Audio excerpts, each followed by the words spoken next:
আল্লাহর কোরআন যদি সেই সংসদে যেতে পারে, পার্লামেন্টে যেতে অপরাধী হাইরে সমাজ বর্তমান সময়ে আল্লাহ বরকত দিবে।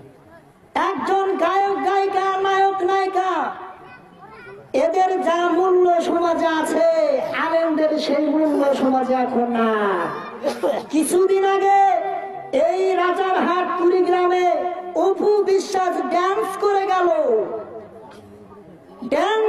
গেল, গান বাজনা করে গেল, সেই জায়গায় যুবকের কত ভিড়, হাইরে সেলফি তোলার একজনের স্টাইল।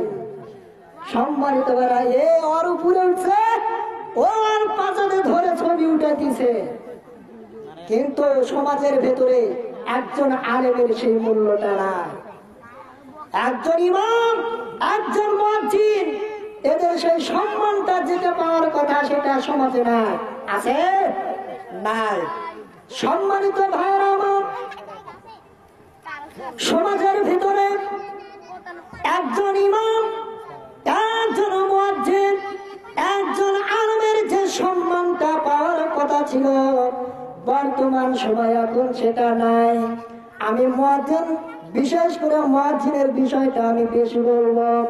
আমার ভাইরা, বেতন নাই, এই 900 টাকা বেতন 15 মাস পর, মানে মাসে 900 টাকা ঘুরায় ঘুরায় সেই 6 মাস পর পর বেতন দেয়, আছে না?